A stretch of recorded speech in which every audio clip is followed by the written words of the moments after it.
वाहिगुरू जी का खालसा वाहिगुरू जी की फतेह। साध संगत जी, अज जो गल करन लगे हाँ वो है जाप साहब जी की बाणी नूं किवें कंठ करना। तो शुरू करते सब तो पहला जाप साहब जी की जे अगर गल करिए तो जाप साहब कमाल साहब श्री गुरु गोबिंद सिंह महाराज जी की सब तो प्यारी बाणी है। दसम ग्रंथ जी दे विच सब तो पहली बाणी ही जाप साहब की बाणी है। खंडे बाटे की जदों पाहुल तैयार करते हैं तो उस वेले भी ये बाणी पढ़ी जाती है। तो अमृतधारी सिखां नूं ये हुक्म है कि नितनेम विच ये बाणी पढ़नी है। भाई नंद लाल जी दे रहतनामे नूं देखा जाए तो उस विच ये दर्ज है, गुरसिख रहत सुनो मेरे मीत, उठ प्रभात करे हित चीत, वाहिगुरु पुन मंत्र सुजाप, कर स्नान पढ़े जप जाप। सो ये बाणी की बड़ी महत्ता है। गुरु गोबिंद सिंह जी महाराज दे प्रेम नूं जो जो सिख भालदे ने वो इस बाणी नूं कदी भी अखों ओला नहीं करते। इस बाणी विच गुरु साहब जी ने जिवें वाहिगुरू जापदा है, जिवें उस चेतन शक्ति दी होंद दा स्वरूप है उसनूं बार बार नमस्कार किया है तो उस स्वरूप नूं बयान किया है। नमस्तं अकाले, नमस्तं कृपाले, नमस्तं अरूपे, नमस्तं अनूपे, नमस्तं अपेखे, नमस्तं अलेखे, नमस्तं अकाय, उस स्वरूप नूं बार बार नमस्कार किया है। तो बार बार उस स्वरूप नूं नमस्कार करते हुए उसनूं बयान किया है। एक गल होर जिहड़ी है इस बाणी की खास कि ये बाणी जो है ये परमात्मा दी गुरु महाराज जी की मौज विचों ये प्रगट हुई है। इस दे कई साहित्यिक स्वरूपों इसके उत्ते कई ये विचार किए गए हैं कि 199 छंद ही क्यों ने, 200 क्यों नहीं है, तो ये कि अलंकार वरते ने। ये साहित्यिक विषय है, ये प्रेम का विषय नहीं है, तो इसलिए मैं इसनूं इत्थे कवर नहीं कर रहा। वाहिगुरू जी। तीसरी गल ये है कि जिन्नी छोटी उम्र में ये बाणी नूं कंठ किया जाए, याद किया जाए, उन्नी जल्दी याद हो जाती है। मैं देखा कई ਜਿਹੜੇ गुरसिख ने ਜਿਹੜੇ 9 10 11 12 साल तक इसनूं याद कर लेंदे ने, उन्होंने ज़्यादा मेहनत नहीं करनी पैंदी। वो उस उम्र विच यादाश्त शक्ति इन्नी हुंदी है, मन दे ਜਿਹੜੇ वलवले इन्ने घट हुंदे ने, भूतकाल दीयां यादां घट हुंदियां ने, भविख दी चिंता घट हुंदियां ने, फटाफट बाणी याद हो जाती है। पर जिन्नी उम्र वधदी चली जाती है इनू कंठ करना, याद करना थोड़ा जिहा मेहनत करनी पैंदी। मैं 55 साल में जाके इसनूं याद की सी ते काफ़ी मेहनत करनी पई सी, बड़िया अरदासां करनी पई सी वाहिगुरू जी नूं कि महाराज बख्शिश करो बाणी मैनूं कंठ हो जाए। पहले 2 महीने तो समझ ही नहीं सी लग रही भी इनू शुरू कित्थों करा, किहड़े पासे शुरू करा। जिस पासे शुरू करता ही दूजे तीजे दिन चौथे दिन जाके भुल जाती सी। पहले दिन ही मतलब कोई जो है पल्ला समझ नहीं सी आ रही कित्थों पकड़ना शुरू करा। सो जिन्नी घट उम्र च याद करो उन्ना ही वधिया, जिन्नी वड्डी उम्र च याद करोगे थोड़ी मेहनत ज़्यादा करनी पैंदी है। हुण बाणी नूं किवें इसनूं याद करना है उसका एक मैं तरीका जो मैनूं समझ विच आया, वाहिगुरू ने जो बख्शिया उस तरीके नाल मैं उसका एक तरीका बनाया है, वो मैं आप जी नाल साझा करन लगा। तो ये एक तरीके का चार्ट है, इसनूं मैं इसलिए दिखा रहा ताकि जे किसी ने स्क्रीन शॉट लेना तो स्क्रीन शॉट लै लो। इस तरीके दे नाल मैं इस बाणी नूं याद किया है। स्क्रीन शॉट लैके इस बाणी दे उत्ते असीं विचार कर सकते। जे किसी नूं बाई चांस स्क्रीन शॉट नहीं लिया जा रहा तो मैनू WhatsApp कर देगा 9810630277 ते फिर मैं उसनूं भी ये स्क्रीन शॉट भेज दियाँगा। ये तुसीं एक बार चंगी तरीके नाल इसनूं देख लो। सब तो पहला बाणी नूं कंठ करन दे लई इसकी जिहड़ी बनतर है उसनूं चंगी तरीके दे नाल उस नाल जान पछाणी कर लो। इस बाणी दे विच 199 छंद ने ते ये जो 199 छंद ने इसनूं 10 जाति भेद विच वंडिया गया है। 10 ਤਰੀਕੇ ਦੇ ਛੰਦ ਨੇ। ਭੁਜੰਗ ਪਰਿਆਦ ਛੰਦ ਹੈ, ਚਾਚਰੀ ਛੰਦ ਹੈ, ਚਰਪਟ ਛੰਦ ਹੈ, ਮਧੁਪਾਰ ਛੰਦ ਹੈ, ਭਗਵਤੀ ਛੰਦ ਹੈ, ਛਪੇ ਛੰਦ ਹੈ, ਰੁਆਲ ਛੰਦ ਹੈ, ਰਸਾਵਲ ਛੰਦ ਹੈ, ਹਰ ਬੋਲ ਮਨਾ ਛੰਦ ਹੈ ਤੇ ਏਕ ਅਛਰੀ ਛੰਦ। ਇਹ 10 ਤਰ੍ਹਾਂ ਦੇ ਗਰੁੱਪ ਦੇ ਛੰਦ ਨੇ ਜਿਸ ਵਿੱਚ 199 ਛੰਦ ਸਮਾਏ ਹੋਏ ਨੇ।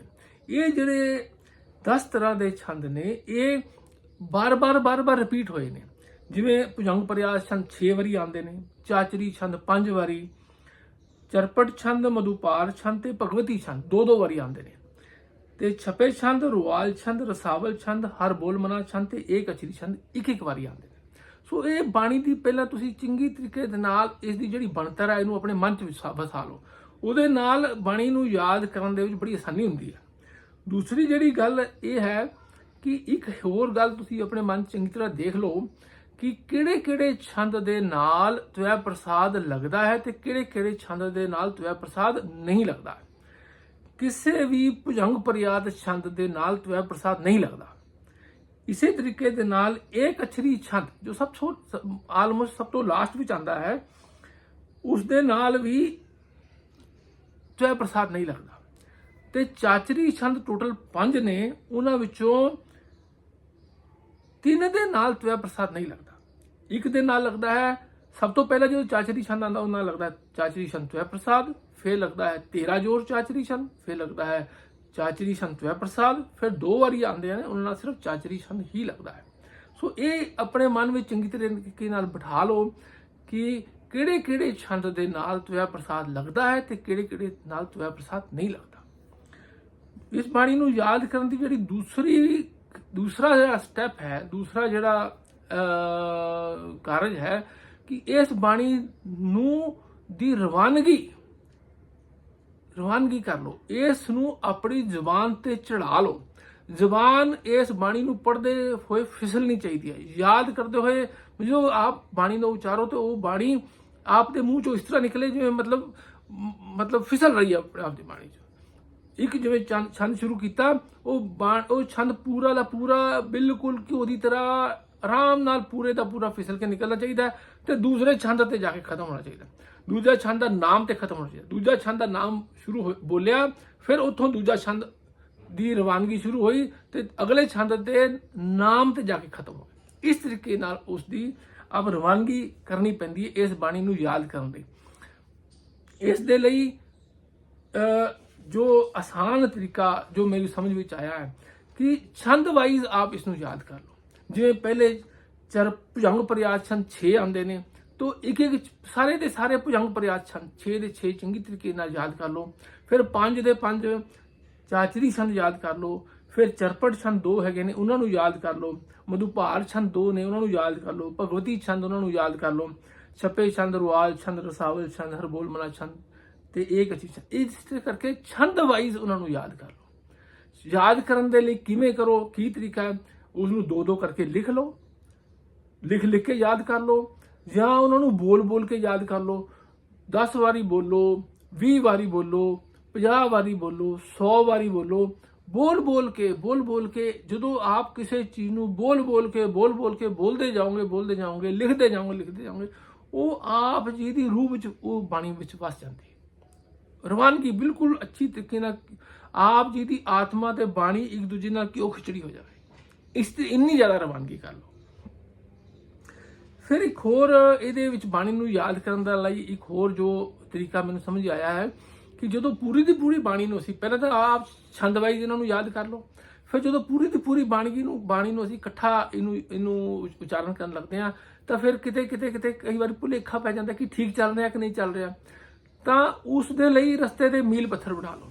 ਜਿਵੇਂ 199 ਛੰਦ ਨੇ ਤਾਂ ਹਰ 10 ਛੰਦਾਂ ਤੋਂ ਬਾਅਦ ਇੱਕ ਛੰਦ ਯਾਦ ਕਰ ਲਓ। ਜਿਵੇਂ ਪਹਿਲਾ ਛੰਦ ਯਾਦ ਕਰ ਲਓ, ਫਿਰ 11ਵਾਂ, ਫਿਰ 21ਵਾਂ, ਫਿਰ 31ਵਾਂ, 41, 51, 61, 71, 81, 91, 101, 111, 121, 131, 41, 51, 161, 171, 181, 191।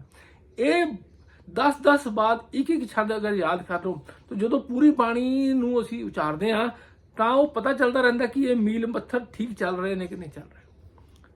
ਸੋ ਜਿਵੇਂ ਮਤਲਬ ਜਿਵੇਂ ਹੀ ਪਹਿਲਾ ਉਹ ਇਹ ਜਿਹੜੇ ਮੀਲ ਪੱਥਰ ਨੇ 1 11 21 31 ਇਹਨਾਂ ਨੂੰ ਚੰਗੀ ਤਰੀਕੇ ਦੇ ਨਾਲ ਯਾਦ ਕਰ ਲਓ।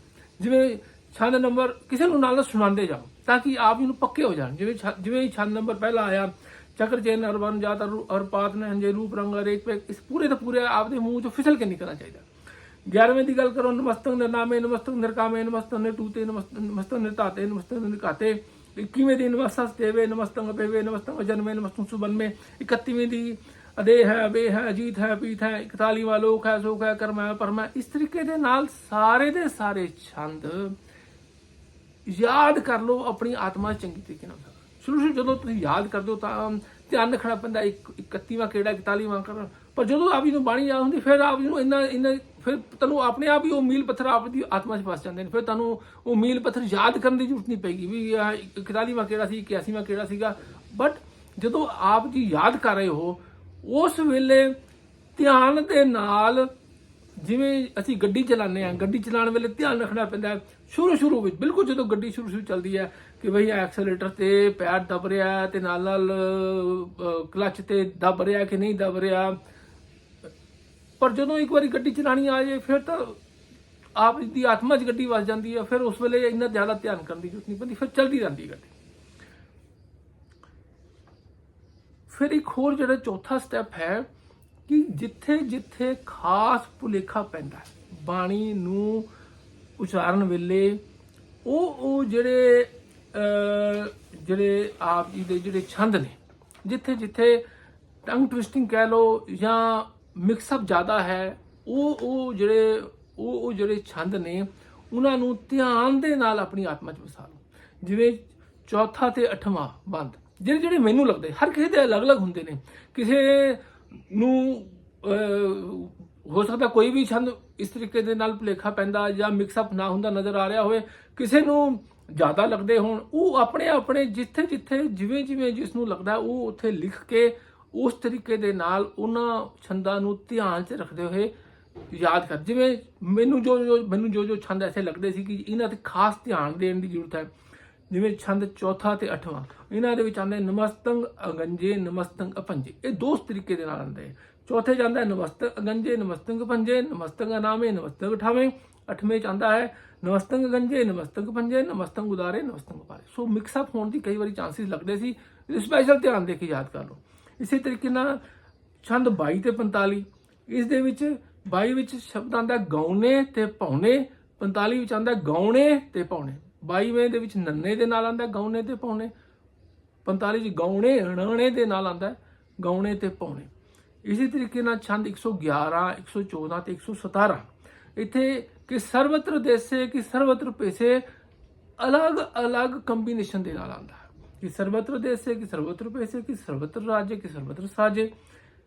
ਫਿਰ ਆਉਂਦਾ ਹੈ 114 ਵਿੱਚ ਕਿ ਸਰਵਤਰ ਦੇਸੇ ਕਿ ਸਰਵਤਰ ਪੈਸੇ ਕਿ ਸਰਵਤਰ ਕਾਲੇ ਕਿ ਸਰਵਤਰ ਪਾਲੇ। 117 ਚ ਆਉਂਦਾ ਕਿ ਸਰਵਤਰ ਤਰਾਣੇ ਕਿ ਸਰਵਤਰ ਪੁਰਾਣੇ ਕਿ ਸਰਵਤਰ ਦੇਸੇ ਕਿ ਸਰਵਤਰ ਪੈਸੇ। ਸੋ ਇਹਨਾਂ ਨੂੰ ਆਪਣੇ ਚੰਗੀ ਤਰੀਕੇ ਨਾਲ ਧਿਆਨ ਦੇ ਕੇ ਇਹਨਾਂ ਦਾ ਨਿਖੇੜ ਆਪਣੀ ਆਤਮਾ ਵਿੱਚ ਕਰ ਲਓ। ਵਾਹਿਗੁਰੂ। ਇਸੇ ਤਰੀਕੇ ਨਾਲ ਛੰਦ 131 ਤੇ 132 ਇੱਥੇ ਜੋ ਸ਼ਬਦ ਹੈ ਨਿਰੁਕਤ ਵਿਭੁਕਤ ਤੇ ਪ੍ਰਯੁਕਤ ਅਲੱਗ-ਅਲੱਗ ਕੰਬੀਨੇਸ਼ਨ ਵਿੱਚ ਆਉਂਦੇ ਨੇ। ਇਸੇ ਤਰੀਕੇ ਨਾਲ ਛੰਦ 161 162 ਤੇ 163 ਇਹਨਾਂ ਵਿੱਚ ਮੁਨ ਮਨ ਗੁਣ ਗਨ ਤੇ ਹਰ ਨਰ ਇਹ ਜਿਹੜੇ ਸ਼ਬਦ ਦੇ ਕੰਬੀਨੇਸ਼ਨ ਨੇ ਅਲੱਗ-ਅਲੱਗ ਕੰਬੀਨੇਸ਼ਨਾਂ ਚ ਆਉਂਦੇ ਨੇ। ਮੁਨ ਮਨ ਪ੍ਰਨਾਮ ਗੁਣ ਗਨ ਮੁਦਾਮ ਅਰ ਬਾਰ ਗੰਜ ਹਰ ਨਰ ਪ੍ਰਪੰਚ। 162 ਵਿੱਚ ਆਉਂਦਾ ਅਨਗਨ ਪ੍ਰਨਾਮ ਮੁਨ ਮਨ ਸਲਾਮ ਹਰ ਨਰ ਖੰਡ ਬਰ ਨਰ ਅਮੰਡ। 163 ਚ ਆਉਂਦਾ ਅਨਭਵਨਾਥ ਮੁਨ ਮਨ ਪ੍ਰਕਾਸ਼ ਗੁਣ ਗਨ ਪ੍ਰਨਾਮ ਜਲ ਥਲ ਮੁਦਾਮ। ਇਸੇ ਤਰੀਕੇ ਦੇ ਨਾਲ ਛੰਦ ਹੈ 177 177 178 179 ਤੇ 180 ਇਸ ਦੇ ਵਿੱਚ ਅਕ੍ਰਿਤਾ ਕ੍ਰਿਤ ਹੈ ਅੰਮ੍ਰਿਤਾ ਅੰਮ੍ਰਿਤ ਹੈ। ਇਹ ਅਲੱਗ-ਅਲੱਗ ਕੰਬੀਨੇਸ਼ਨ ਨਾਲ ਆਉਂਦਾ ਹੈ। ਗੁਰੂ ਮਹਾਰਾਜ ਦੀ ਐਸੀ ਕਲਾ ਹੈ ਕਿ ਮਤਲਬ ਹੈਰਾਨ ਹੋ ਜਾਂਦਾ ਕਿ ਗੁਰੂ ਮਹਾਰਾਜ ਨੇ ਕਿਹੜੀ ਮੌਜ ਵਿੱਚ ਬਾਣੀ ਉਚਾਰੀ ਹੈ। 177 ਆਉਂਦਾ ਹੈ ਅਜੱਪਾ ਜਪ ਹੈ ਅਥੱਪਾ ਥਪ ਹੈ ਅਕ੍ਰਿਤਾ ਕ੍ਰਿਤ ਹੈ ਅੰਮ੍ਰਿਤਾ ਅੰਮ੍ਰਿਤ ਹੈ। 178 ਆਉਂਦਾ ਹੈ ਅੰਮ੍ਰਿਤਾ ਅੰਮ੍ਰਿਤ ਹੈ ਕਰੁਣਾ ਕ੍ਰਿਤ ਹੈ ਅਕ੍ਰਿਤਾ ਕ੍ਰਿਤ ਹੈ ਧਰਣੀ ਤ੍ਰਿਤ ਹੈ। 179 ਆਉਂਦਾ ਅਮਤੇਸ਼ਵਰ ਹੈ ਪਰਮੇਸ਼ਵਰ ਹੈ ਅਕ੍ਰਿਤਾ ਕ੍ਰਿਤ ਹੈ ਅੰਮ੍ਰਿਤਾ ਅੰਮ੍ਰਿਤ ਹੈ। 180 आंदा अजबा कृत है, अमृता अमृत है, नरनायक है खलकाय। ऐसे कॉम्बिनेशन ने वाहिगुरु वाहिगुरु मतलब मन अपने आप ही अंदरों वाहिगुरु वाहिगुरु बोलता है। सो ऐसे करके जिथे जिथे आप इन लगता है कि इत्थे इत्थे भुलेखा पै सकता है, उन्होंने लिख के उन्होंने ते खास ध्यान करके उन्होंने अपने मन में वसा लो। फिर होर इसनूं याद करने का तरीका, जिस दिन जिन्नी बाणी याद हो जाए उस दिन वाहिगुरू का शुक्रिया किया, वाहिगुरू गुरु मंत्र का जाप किया, अरदास की, वाहिगुरू बहुत बहुत धन्यवाद आप जी ने मैनूं इन्नी बाणी याद कराती, अगे होर भी बाणी अगले दिन भी मैनूं याद कराना। उस तरीके के नाल रोज़ अरदास करते मैं 4 महीने याद करते करते करते करते अखीर में आके मैंने भुलेखे पै रहे सी। मैं वाहिगुरू गुरु गोबिंद सिंह महाराज के चरणों च अरदास की, महाराज कृपा करो मैनूं बाणी याद हो जाए। तो ऐसी कला होती 2-4-5 दिन की मैंने याद हो गई। मैं ऑलमोस्ट 4-5 दिन बाद मैं अपनी वाइफ को क्या, मैं सुन ला यार मैंने याद हो गई, तो याद हो गई। सो आप गुरु महाराज के चरणों च अरदास करके ते नाल वाहिगुरू का शुक्रिया करके, गुरु मंत्र का जाप करके ये करोगे तो जरूर बाणी पक्का तो पक्का याद हो जाती है। बड़ा मज़ा आता है। ड्राइविंग करते दिल आया यार कि मैं ना जाप साहब का पाठ करा। ड्राइविंग कर रहे हो हम कुछ तुहाडे कोल हत्थ तां बन्ने ने, व्हील ड्राइविंग व्हील पकड़िया तो कुछ कर तो सकते नहीं, पर जाप साहब का पाठ करो। एक बारी किते हिमाचल दे विच किते उत्तराखंड भी किते गया सीगा, मेरे नाल कोई बैठा सी, मैं चलो जाप साहब का पाठ करिए, कहता चलो करिए। सो 5 बारी जाप साहब का पाठ कर लिया, बड़ा मज़ा आया। कई बार ऐसा होंगे सुपने में भी जाप साहब का पाठ हो रहा होंगे, बड़ा उठ के बड़ा आनंद आता यार। इतना गुरु साहबान बड़े खुश सीगे, जाप साहब का पाठ हो रहा सीगा। वाहिगुरू ते होर प्रेम पाओ अपना जो इन्हां दे शब्द अर्थ ने उन्होंने उत्ते जोर लगाओ, उन्होंने समझो, उन्होंने भाव अर्थां नूं समझो। बाणी नाल होर प्रेम वधदा है, होर अच्छे तरीके नाल बाणी याद होंदी है। सो यही तरीके ने जिस नाल जाप साहब भी याद हो जाता है तो बड़ा ही आनंद आता है। मतलब ऐसी रूह खिड़दी है, जिन्होंने याद आता, जिन्होंने याद हो जाए वही एक्सप्लेन कर सकता है, उन्होंने एक्सप्लेन करना बड़ा मुश्किल है। वाहिगुरू जी। सो समझाते हुए कोई गलतियां हो गई हो तो माफ़ी मंगता हाँ। साध संगत माफ़ी देने के योग है, तो पूरी की पूरी अथॉरिटी है साध संगत को माफ़ी करने की। बच्चा हाँ गलतियां हो जाती ने, माफ़ करो महाराज वाहिगुरू। जान तो पहला 1 मिनट गुरु मंत्र का जाप करांगे, उस तो बाद छुट्टी लवांगे।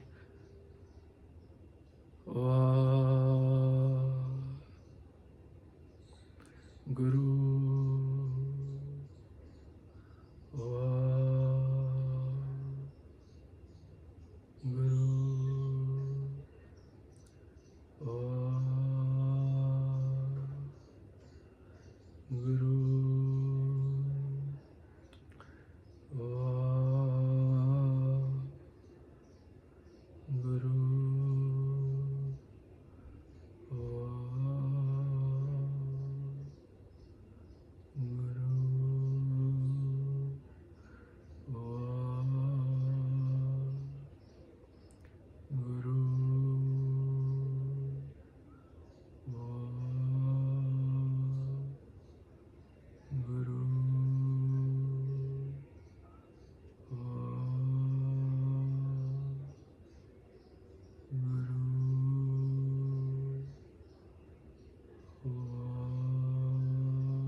वाहिगुरू जी का खालसा, वाहिगुरू जी की फतेह। वाहिगुरू जी का खालसा, वाहिगुरू जी की फतेह। बख्शिश।